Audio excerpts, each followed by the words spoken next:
Graça e paz, igreja, amém? Glória a Deus. Abra sua Bíblia comigo, em Marcos, capítulo 6, e vamos ler a partir do verso 30. Amém? Estamos com uma gringa hoje aqui, né? Com dupla nacionalidade, brasileira e canadense. Nossa irmã Elaine, né? Quase uma irmã cananeia. Muito bom, saudade.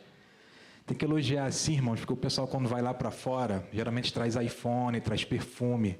E eu ainda estou aguardando quando acabar o culto, eu sei que lá no carro está o meu presente, né? Eu tenho ainda esperança. Amém? Glória a Deus, muito bom te ver aqui. Queridos, Marcos 6, vamos ler a partir do versículo 30, um texto bastante conhecido. Mas que eu creio que Deus vai falar aos nossos corações. Assim diz a palavra. Os apóstolos reuniram-se a Jesus, lhe contaram tudo o que tinha feito e ensinado. Havia muita gente indo e vindo a ponto de eles não terem tempo para comer. Jesus lhe disse: venham comigo para um lugar deserto e descansem um pouco. Então foram de barco em particular a um lugar deserto. Mas muitos os reconheceram e os viram partir, de modo que correram a pé de todas as cidades, chegando lá antes deles. Quando Jesus saiu do barco, viu uma grande multidão. Teve compaixão deles, porque era como ovelhas sem pastor. Então, começou a ensinar-lhes muitas coisas. Já era tarde, por isso os seus discípulos aproximaram-se dele e disseram: este é um lugar deserto e já é tarde. Despede a multidão para que possam ir aos campos e povoados vizinhos, comprar algo para comer. Ele, porém, respondeu: dê-lhe vocês mesmo algo para comer. Os discípulos disseram: isto exigiria 200 denários. Devemos gastar tanto dinheiro em pão e dar-lhes de comer? Ele respondeu: quantos pães vocês têm? Verifique.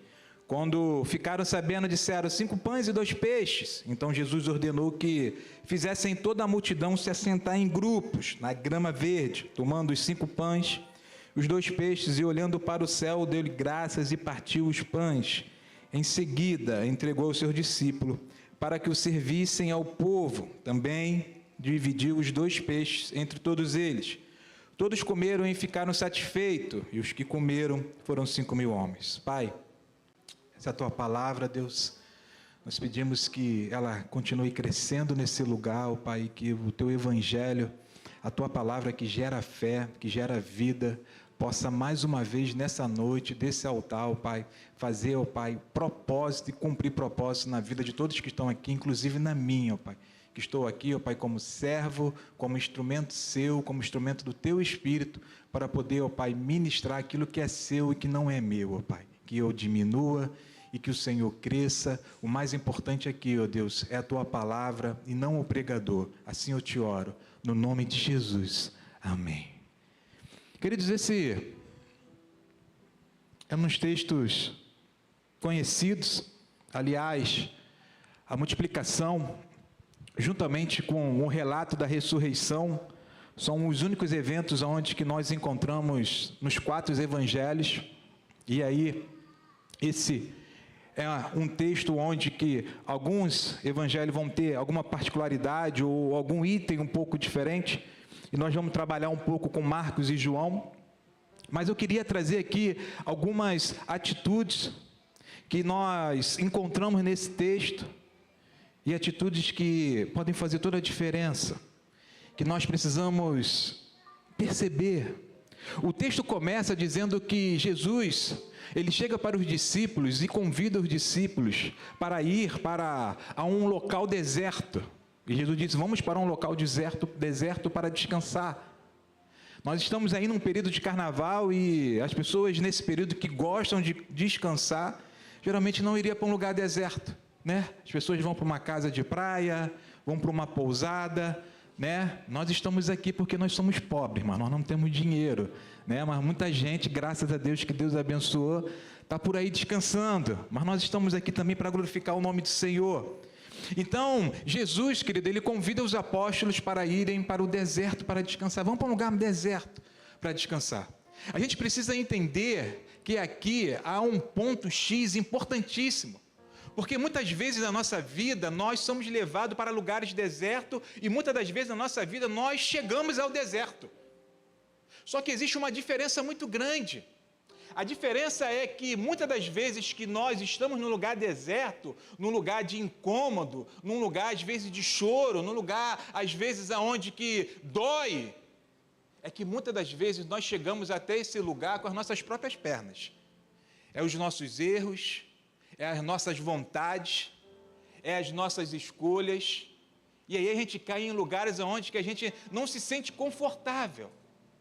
Jesus convida os discípulos para ir para um lugar deserto, e quando nós pensamos em um lugar deserto é onde que não tem nada, é onde que não tem pessoas, é onde que não tem comércio, porque todo lugar que tem comércio ou que tenha algo, não vai ser um lugar deserto, vai ser um lugar de movimentação, vai ser um lugar aonde que tem movimento.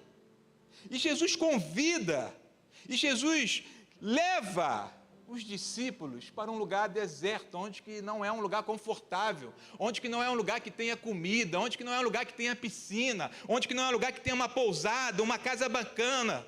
Jesus leva os discípulos para esse lugar, e aí nós precisamos entender que quando nós estamos no deserto, se foi Deus que nos conduziu até lá, se nós estamos num lugar de incômodo, se nós estamos num lugar onde que nós não estamos vendo fartura, mas se foi Deus que nos colocou nesse lugar, entenda algo, querido, se foi o Espírito que te conduziu até o lugar aonde que está doendo, aonde que é um deserto, você pode ter certeza do mundo, você está no melhor lugar do mundo, se foi o Senhor que te levou. Toda vez que o homem é levado para o deserto, ou para qualquer lugar que for, que seja conduzido pelo Espírito, você pode ter certeza que você está no melhor lugar que você poderia estar. Mas pastor, está doendo. Mas pastor, eu não estou vendo fartura. Mas pastor, eu não estou vendo milagre aqui. Querido, se foi Deus que te levou, acalma o teu coração, você está no melhor lugar do mundo. No mundo. Foi assim como Jesus foi próprio conduzido pelo Espírito ao deserto. Eu sei que quando se fala de deserto, a gente já fica assim, caramba, mas se foi o Espírito que conduziu Jesus, Jesus estava no melhor lugar do mundo. Assim como Simeão foi levado para o templo e foi conduzido pelo Espírito, se foi o Espírito que te conduziu, você está no melhor lugar do mundo. Se você entrou por essas portas aqui, não no sentido, vou lá cumprir mais um protocolo, vou lá porque mais é um culto, mas se você sente que foi o Espírito que te trouxe para esse lugar, tenha certeza de algo, você está no melhor lugar do mundo, querido. Não tem lugar melhor para estar aonde que não seja o lugar, aonde que seja o lugar da vontade de Deus. E o lugar da vontade de Deus sempre vai ser o lugar aonde que a nossa vida é direcionada e guiada pelo Espírito de Deus. É por isso que Paulo vai dizer que os verdadeiros filhos de Deus, eles são guiados pelo Espírito. E aí, querido, aí chega no local. O texto diz que Jesus tem compaixão da multidão e passa a ensinar, a pregar. Aí fica tarde, a multidão com fome, e aí começa um diálogo. E aí vai começar um diálogo aqui bem bacana, de Jesus com os discípulos. Só que João é mais específico. Marcos não é tão específico como João. Mas João, ele deixa bem específico que esse diálogo é entre Jesus, Filipe e André. E aí, a multidão está com fome. A multidão está com fome, Senhor. E aí Filipe é o primeiro que entra no diálogo com Jesus. Verso 37. Filipe vai dizer o seguinte. Olha o que Filipe vai dizer. Ele, porém, respondeu para Filipe e para os discípulos: deles você mesmo algo para comer. Olha a resposta de Filipe. Isto exigiria 200 denários. Devemos gastar tanto dinheiro e pão para Dá-lhes. Filipe aqui, ele trabalha com uma questão de lógica. Ele já vai lá, faz um cálculo, tem tantas pessoas aqui, e aí ele trabalha com uma questão de lógica humana. Filipe aqui, nessa multidão aqui, nesse contexto e nesse texto, ele está representando as pessoas que vivem uma vida de forma onde que tudo para elas só funciona com a lógica humana, aquilo que é lógico. A vida dele é guiada por aquilo que é lógico, 2 mais 2 é 4, é por aqui que eu vou. Filipe está representando isso, porque quando Jesus questiona, ele já vai para a lógica, já precisa de tanto. Só que até a lógica humana erra. Porque até o cálculo dele está errado. Porque os estudiosos, fazendo os cálculos e a conta, chegaram à conclusão que 200 denários era suficiente só para alimentar razoavelmente, nem bem, 2.000 pessoas. Filipe aqui, ele está representando um grupo de pessoas que vive uma vida e que a sua vida é pautada pela lógica humana. Tudo que ele faz é pela lógica humana. Ele vive uma vida pela lógica humana. Tudo que acontece no seu dia a dia, na sua vida, ele parte sempre em querer resolver com a lógica humana. E aí nós precisamos entender que a lógica humana em ter uma vida somente por aquilo que é lógico dentro da humanidade, ela também tem os seus contras, ela também tem os seus problemas, ela também tem as suas dificuldades. E nós estamos vendo agora aqui, que o Filipe está diante de uma dificuldade, e a lógica humana dele deu bug. Deu bug. A gente precisa entender que a lógica humana, ela não pode ser suficiente para tomarmos decisões, querido. A igreja de Cristo, ela não pode caminhar e as suas decisões sempre ser pautada naquilo que é lógico, na lógica humana. A gente não pode caminhar de uma forma aonde que a gente só faz as coisas dentro de uma lógica, porque a gente sabe que isso aqui, 2 mais 2 é 4. A gente precisa entender que a lógica humana, ela limita a razão. Porque todas as vezes que nós nos depararmos com situações e fenômenos onde que são complexos, a lógica humana buga, a lógica humana fica aí, caramba, e agora? Quando nós temos a vida pautada somente pela lógica humana, a gente vive uma vida simples, a gente só quer fazer o A e o B, o C e o D. A gente quer fugir de conflitos, a gente quer fugir de coisas difíceis, a gente quer fugir de algo onde quem sabe que vai dar trabalho, que vai precisar de um esforço maior, que a gente vai ter que sair da lógica humana e partir para uma outra dimensão. A lógica humana, ela nos dificulta a nós tratarmos com as nossas próprias emoções. Todas as vezes que nos depararmos com situações complexas, intensas, ela gera no ser humano problemas de saúde mental, e é por isso que nós nunca vimos nessa geração tanta doença mental. Nunca se houve uma geração com tanta doença mental, com tanta depressão, com tanta ansiedade. Ah, Marcelo,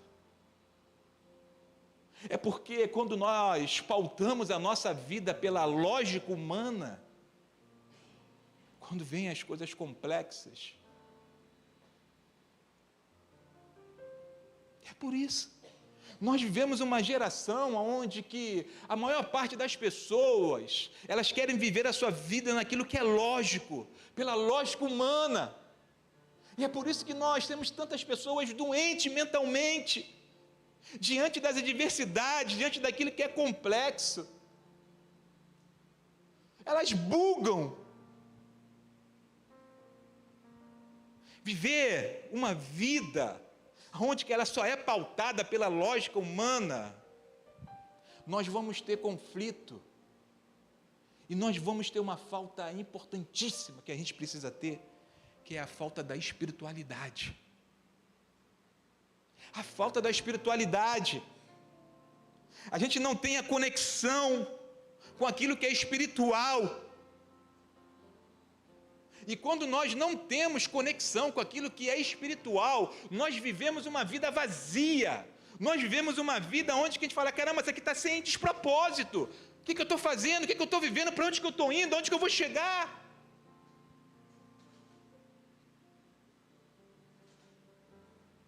A gente não se conecta com aquilo que é espiritual, porque a nossa vida está pautada naquilo que é uma lógica, e a gente só quer ir naquilo que é lógico.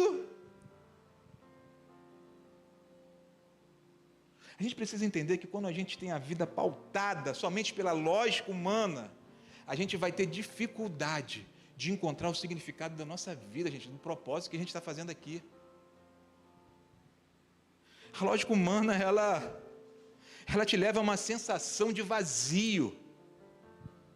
Você perde o significado, o sentido da vida, quando você só vive pela lógica humana. Você vive num ciclo que você fala, caramba, é só ilusão. Você começa ali já desde novo, já querendo trabalhar, querendo arrumar um emprego bom.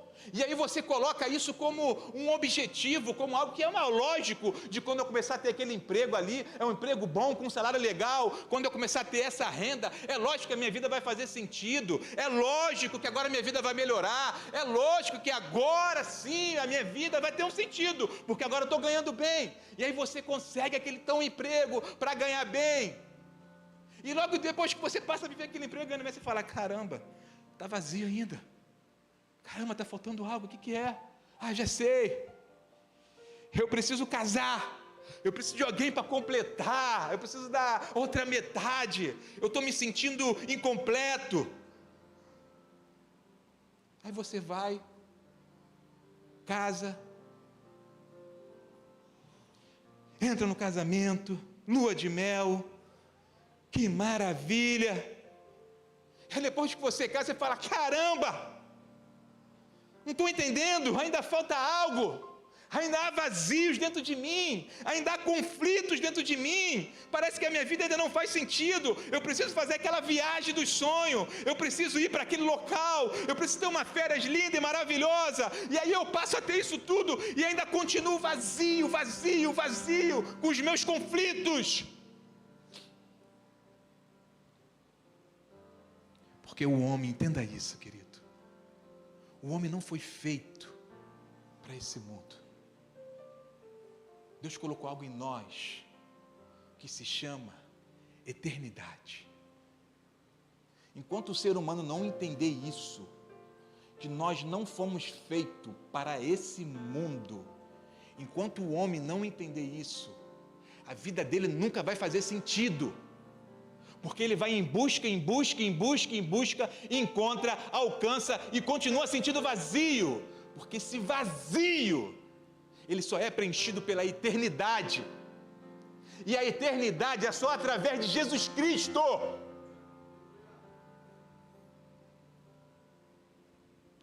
E a gente precisa entender o seguinte, que a lógica de Deus, ela sempre contraria a lógica humana.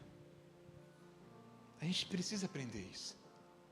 A lógica de Deus não funciona como a lógica humana. É por isso que nós não podemos ter uma vida pautada sempre pela lógica humana. A lógica de Deus contraria sempre a lógica humana. Se a gente for olhar para Davi numa lógica humana, a gente vai falar, Davi, sai daí, é furada. Essa é a lógica humana. Tu tá maluco, rapaz? Tu vai tomar só uma e já era. A lógica humana, ela sempre vai ser contrariada pela lógica de Deus, gente. A lógica humana vai parar de frente de um mar e vai falar, danou-se, morremos. Mas a lógica de Deus vai dizer, avança, porque o mar vai se abrir. A gente precisa entender isso. A lógica de Deus sempre contraria a lógica humana. Então nós não podemos ter a nossa vida pautada pela lógica humana. Aí nesse diálogo, entra André. E cara, eu não conheço um André sem ter vacilão.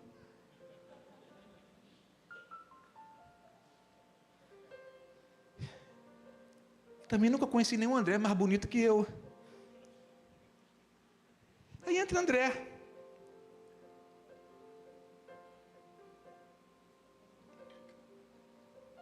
Tomou a palavra e disse: aqui está um rapaz, com 5 pães de cevada e 2 peixinhos.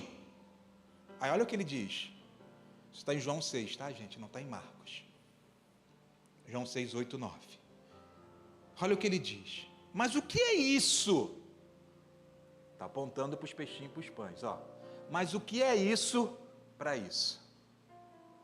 Olha, André. Tem aqui um rapaz, ó, com 5 pães e 2 peixinhos. Ele faz 2 apontamentos. Mas o que é isso? Primeiro ele aponta para o recurso que tem. E aí depois ele aponta para o problema. Para tanta gente. Aí agora tem o André. Enquanto Felipe, ele está com uma vida pautada pela lógica humana, André agora se apresenta concentrado nos recursos que tem. Aqui é um outro grupo de pessoas. Aqui é um outro grupo de pessoas que olha sempre para o recurso que tem e fala,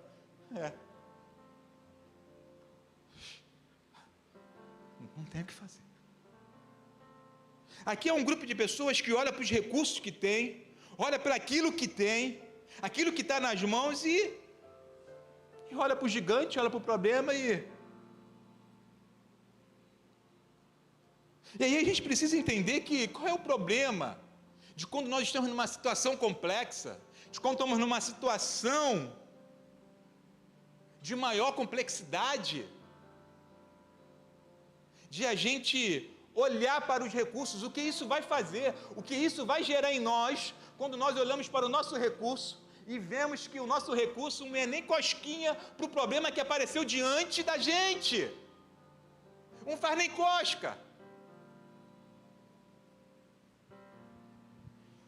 Qual é o problema que isso gera nesse grupo de pessoas que sempre estão com os seus olhos, sabe, concentrado nos recursos que tem, sempre.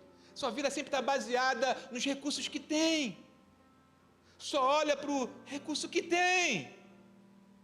E aí, dependendo do recurso que tem, é uma vida de desânimo, é uma vida de choradeira.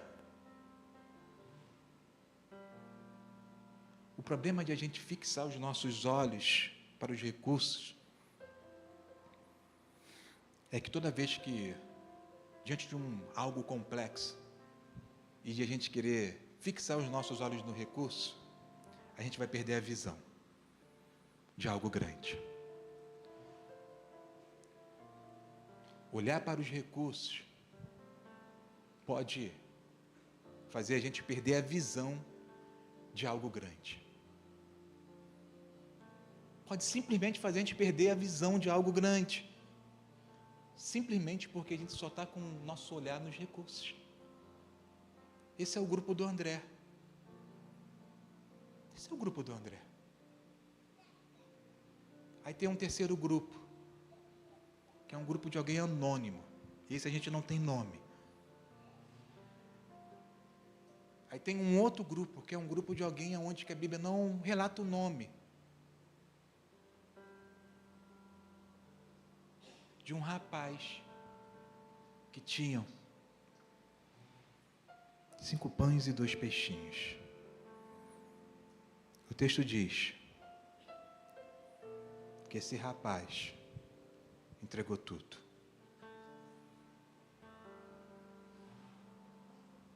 Esse rapaz, diante de uma multidão, ele entregou tudo. E aí esse rapaz, ele nos traz alguns ensinamentos. Esse menino, ele nos ensina que as nossas atitudes diante de Deus, ele nos ensina algo aqui muito tremendo, porque nós somos acostumados, nós vivemos numa cultura hoje que nós precisamos fazer muito, e a gente entende que para Deus a gente sempre tem que fazer muito, tem que ser sempre muito, para Deus tem que ser sempre muito, para Deus sempre tem que ser o melhor. Nós sempre somos cobrados, e nós sempre estamos sendo pressionados a sempre dar muito, muito, muito, muito. Mas esse menino, e esse texto me ensina que Deus não quer o nosso muito. Esse texto vai nos ensinar, através da vida desse rapaz e desse menino, que o que Deus quer de mim e de você é tudo. O que Deus quer de nós não é que nós entregamos muito. O que Deus quer de nós é que nós entregamos tudo. Como assim, pastor? Está dizendo que eu tenho que chegar agora aqui e entregar tudo para Deus? Minha casa, meu carro, meu salário? Não, querido. Deus quer o nosso tudo, gente. E a gente precisa entender isso. Não é muito. Quando nós entendemos isso, nós vamos entender que muitas das vezes nós deixamos de fazer porque nós achamos que Deus só quer o muito. Ah, cara, não vou nem ofertar hoje, sabe? Porque eu estou com pouco dinheiro. O que esses R$5 vai fazer de diferença para a obra da igreja? Estou com pouco. Quando eu estiver ganhando mais, quando eu estiver com dinheiro mais sobrando, quando eu estiver com dinheiro maior, eu começo a ajudar na igreja. Mas eu só tenho R$5. R$5 é o teu tudo, querido. Não acha que isso é pouco. Não acha que isso é pouco. Você precisa entender que o seu tudo entregue para Deus, é através disso que o sobrenatural, que o milagre, ele acontece. Foi assim com o texto que nós vimos de manhã, pregado pelo pastor Luciano, quando o homem de Deus, quando o profeta falou, o que você tem? Aí primeiro ela diz, eu não tenho nada. Aí depois ela fala, não, tem um pouquinho de azeite. Ele fala, então me dá isso aí. Ela não falou, eu vou te dar só a metade, vou só te dar só uma parte. Não, ela pegou tudo que ela tinha. Ela não chegou lá, pegou um vidrinho e falou, deixa eu só separar aqui um pouquinho, botar aqui no vidrinho. Não, para ter alguma coisa aqui. Ela entregou tudo. A gente vai ver a outra viúva no Novo Testamento entregando tudo. Olha a atitude dessas mulheres, olha a atitude desse menino. Esse menino não falou, cara, vou separar um pão e vou separar um peixe e vou dar o restante. E eles se viram, isso aqui é a minha parte. Não, ele deu tudo. Que atitude! Aquele menino pegou o que ele tinha, aquilo que ele tinha, entende isso, e colocou à disposição do Senhor e falou, Senhor, faz o que for para fazer para servir essa multidão. Entenda algo, querido, aquilo que você tem, aquilo que Deus colocou na sua mão, seja dons, seja talento, seja habilidade, talvez você pregue pra caramba, talvez você conhece muita palavra, talvez você canta muito, talvez você dança pra caramba, mas entenda isso, se aquilo que Deus te deu, se aquilo que Deus colocou na sua mão, não for para servir a Deus e a pessoas, não serve de nada. Nós precisamos entender isso, que tudo aquilo que Deus nos dá, nos capacita, nos dá, nos presenteia, se não servir a Ele, se não servir de volta para Deus, e se não servir pessoas, não serve de nada. Se tudo que você tem só serve a você, só é para você se gabar, só é para você se achar, só é para você ganhar visibilidade, não serve para nada.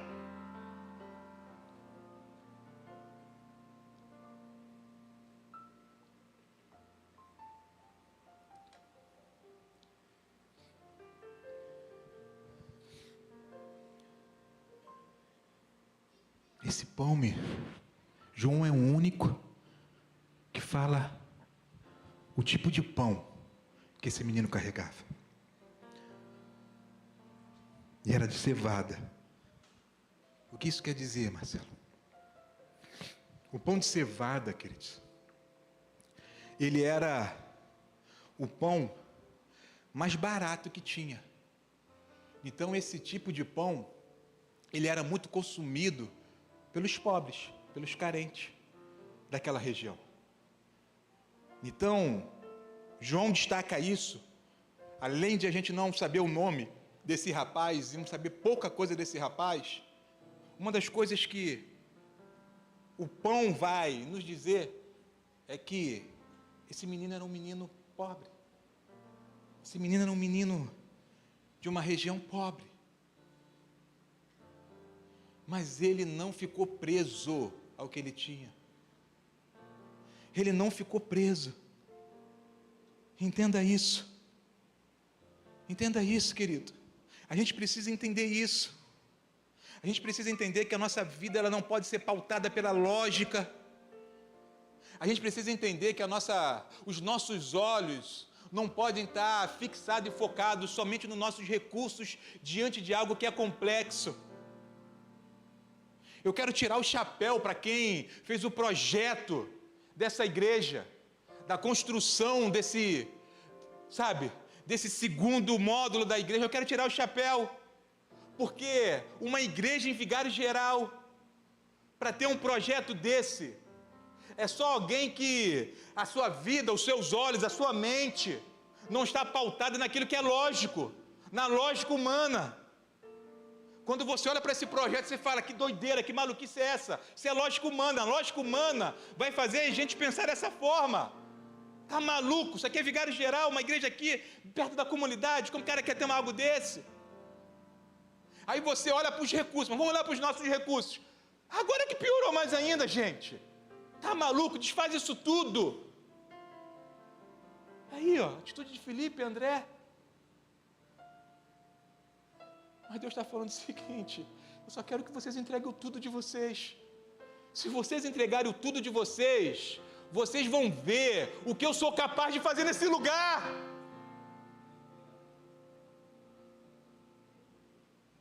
Irmãos, entenda algo. Se vocês puxarem a história dessa igreja, você vai ver que muitas coisas grandes que aconteceram aqui de estrutura nessa igreja, não foi com um pouquinho de muitos, foi com tudo de uma única pessoa, e isso em vários momentos. Se essa igreja tem uma estrutura diferenciada, entenda que muitas das vezes não foi com um pouquinho dos muitos, foi com tudo de um, de dois, que não ficaram presos.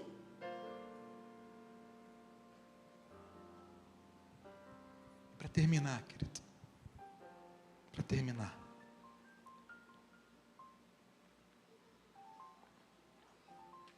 a atitude desse menino, desse rapaz, não só saciou a fome daquela multidão. É por isso que esse rapaz é brilhante na sua atitude. Esse rapaz não só saciou aquela multidão, a atitude do coração dele, a atitude do coração desse rapaz, através desse texto, através dessa palavra, continua, só que de uma forma espiritual, alimentando multidões e multidões e multidões. A atitude desse menino, o coração desse menino, Joãozinho, não somente alimentou aquela multidão, mas até os dias de hoje, o coração e a atitude e a forma que esse menino fez, de uma forma agora espiritual, continua alimentando a igreja de Cristo, através do evangelho genuíno de Jesus, multidões e mais multidões, até os dias de hoje. É puro para pensar nisso? Esse menino é muito diferenciado, e nós não sabemos nem o nome dele, nem qual é o nome, nem qual é o nome desse menino. E é isso que nós precisamos entender, que esse evangelho, essa palavra, essa atitude, que continua por muitas gerações, a atitude desse menino é uma atitude aonde que gera algo fenomenal para um milagre. O que faltou no diálogo de Filipe e de André, não faltou nesse rapaz. Esse rapaz, ele sabia para quem ele estava entregando tudo. E olha que esse rapaz, muito provavelmente, não estava naquele casamento que Filipe e André viram Jesus transformar água em vinho. Mas esse rapaz, ele foi muito além do que Filipe e André. Muito além. Porque é isso que nós precisamos entender. O Evangelho genuíno de Cristo, de quem nós aqui nos reunimos, e Ele é o centro de todas as nossas reuniões, precisa gerar em nós fé. Todas as vezes que nos reunimos em nome do Senhor Jesus, e onde que a sua presença está no local, o que precisa gerar na igreja não é o que estão pregando nos altares, não é o que estão pregando nos púlpitos, não é uma palavra de autoajuda, não é uma palavra onde que eu vou motivacionar as pessoas. A palavra, o Evangelho de Cristo, todas as vezes que forem pregada, tem que gerar na igreja fé. Nós temos que sair por essas portas, todos os cultos, não é com uma palavra motivacional, agora eu vou conseguir porque ganhei uma palavra boa. Não, a gente tem que atravessar essa porta após receber uma palavra, dando passos de fé para o nosso milagre. Porque é isso que o Evangelho genuíno gera na igreja, não é motivação, mas sim fé. E é por isso que a palavra vai dizer que sem fé é impossível agradar a Deus. Fica de pé que eu quero orar por você, querido. Fica de pé.